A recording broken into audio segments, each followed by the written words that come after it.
mata kuliah hukum Islam. Di sini kami sedang berada di KUA Kecamatan Sayung, Kabupaten Demak.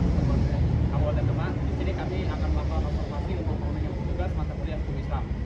Sebelumnya, perkenalkan nama saya Muhammad Nabil Hasan dengan NIM 240810813. Nama saya Felicia Aini dengan nomor NIM akhir 908. Nama saya Alfar Abdul Fatih TMC dengan NIM akhir 904. Nama saya Fatisah Maulina dengan NIM 240. Oke.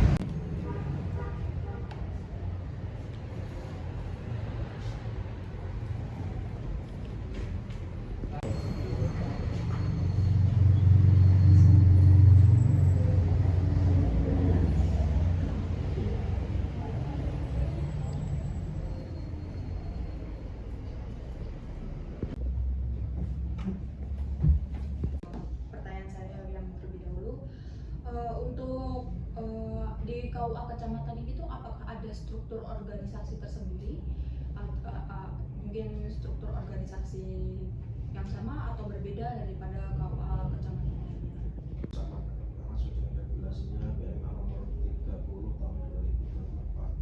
Jadi semua struktur organisasi tingkat kecamatan itu sama, mulai dari kepala KUA, kemudian jabatan fungsional tertentu, jabatan fungsional umum, dan pelaksana pemilu itu semuanya sama se-Indonesia.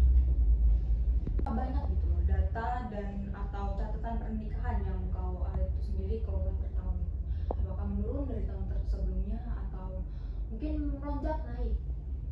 Fluktuatif ya, karena yang namanya menikah itu tidak bisa diprediksi.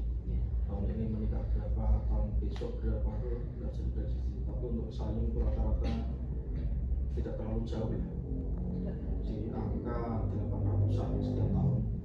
Kalaupun berkurang ya sekitar 750, kalau bertambah ya 800 lebih sedikit, tidak sampai drastis. Karena kita tipologi B. Tipologi B itu pernikahan di atas 600. Oh, berarti ada kategorinya, apa kategorinya gitu ya? Kalau tipologi C di bawah 600, kalau tipologi A di bawah 1000. Di atas 1000 buat di bawah 1000.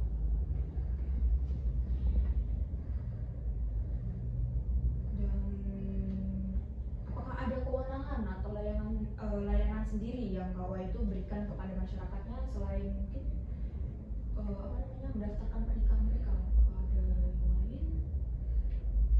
Maksudnya gimana? Seperti mungkin KUA itu kan yang ada di benak pikiran orang itu kan mengelola pernikahan gitu. Orang tahu itu cuma kayak kalau mendaftarkan pernikahan ke KUA gitu.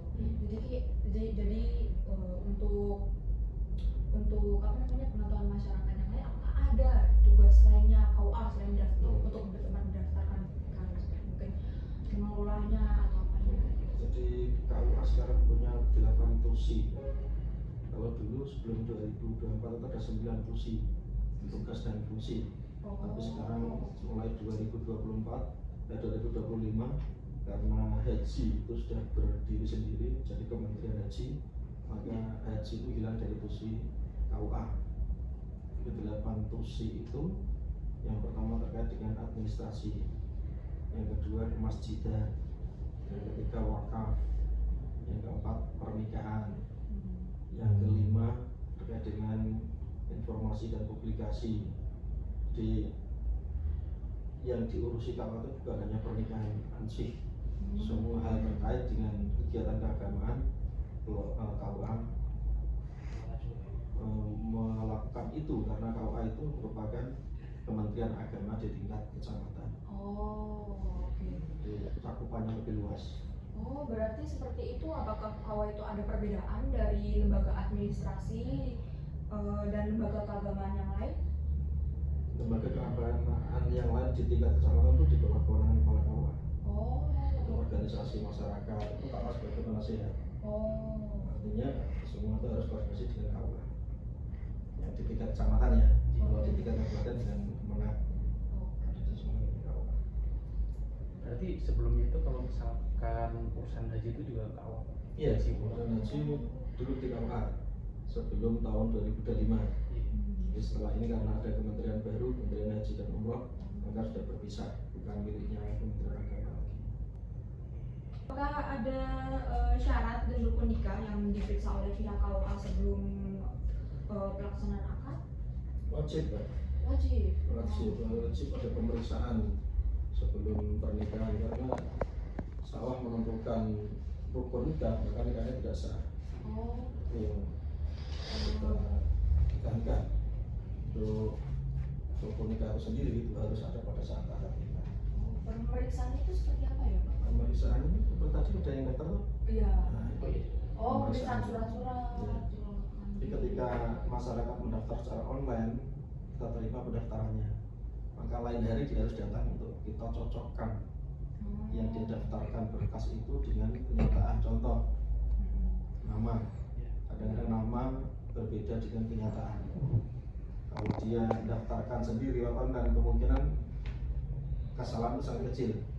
Tapi ketika dia lewat biro jasa seperti Mobin, B3N, itu kadang-kadang mereka yang karena kemampuan ID-nya kurang bagus, kadang-kadang salah tulis, salah ketik.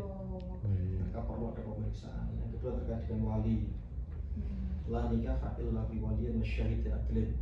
Tidak sah nikah tanpa wali dan 2 orang saksi. Oke. Kalau apa namanya, KUA itu sendiri kan apakah ada gitu? Apakah ada pembinaan sebab untuk pasangan yang mendaftarkan pernikahannya ke KUA? Apakah ada pembinaan untuk mewujudkan keluarga yang sakinah mawaddah warahmah? Ada. Seperti ini pemeriksaan nanti dilanjutkan dengan bimbingan perkawinan. Jadi kita melaksanakan bimbingan perkawinan itu wajib hukumnya. Kalau mantan tidak mengikuti bimbingan perkawinan, maka buku nikah bisa dicetak. Jadi hukumnya wajib.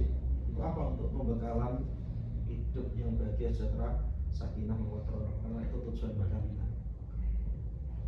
Jadi untuk itu sendiri dalam pencatatan datanya itu tuh bagaimana sih KUA itu memastikan tidak ada penyimpangan dalam pencatatan pernikahan itu sendiri? Untuk menghindari itu maka sebelum hari pelaksanaan itu ada pemeriksaan seperti ini, Mbak. Kita pastikan tidak ada penyimpangan. Penyimpangan apa? Penyimpangan itu banyak, penyimpangan administrasi. Kadang-kadang kalau lewat, mohon maaf ya, lewat biro jasa, mungkin P3N, itu umur yang mestinya belum boleh itu dituakan. Akte kelahirannya diganti, ijazahnya ditempel sebagainya. Tapi kita tahu, ada beberapa kemarin yang sempat kita berikan teguran karena dia lupa akte kelahirannya ditempel, ditutup, kemudian dicetak sedemikian rupa sehingga tidak kelihatan, tapi ijazahnya nggak dirubah. Jadi ketahuannya di situ, saya panggil. Jadi kan kurang canggih di dalam memanipulasi data. Kok bisa, Pak? Aktenya dirubah, ijazahnya nggak dirubah kok, ketahuan. Maka ketika usia belum terpenuhi wajib ada kesidang. Dispensasi namanya. Tapi kalau peran dari KUA waktu sidang dispensasi itu gimana? Kita tidak ada perannya. Oh, ada perannya. Jadi aturannya pernikahan itu kan minimal 19 tahun. Baik laki-laki maupun perempuan. Ketika ada yang daftar kurang dari 19 tahun, wajib kita tolak. Kita berikan N7 penolakan. Nah, ketika kita berikan penolakan itu, maka masyarakat rata-rata larinya ke pengadilan untuk meminta dispensasi nikah. Dan itu sudah di luar kewenangan KUA. Itu ranahnya pengadilan. Ketika pengadilan mengabulkan, maka boleh dinikahkan. Tapi ketika pengadilan menolak, maka tidak boleh dinikahkan. Apakah ada yang ditolak? Ada di sini. Ada umur 15 tahun. Tidak ada sebab, tidak ada sesuatu yang mewajibkan untuk digedok palunya oleh hakim, maka dia ditolak. Rata-rata yang dikabulkan itu ya sudah hamil duluan atau MBA, married by accident, yang biasanya dikabulkan karena khawatirnya nanti ketika anak lahir tidak punya ayah. Ya, tujuan dari konstitusi syariat kan hifdzun nasl, hifdzul mal, hifdzun nafas dan sebagainya, untuk menjaga atau melindungi nasabnya biar nanti ketika lahir dia punya ayah. Seperti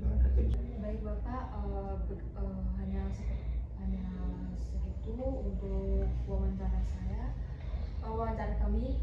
Mohon maaf apabila ada salah kata.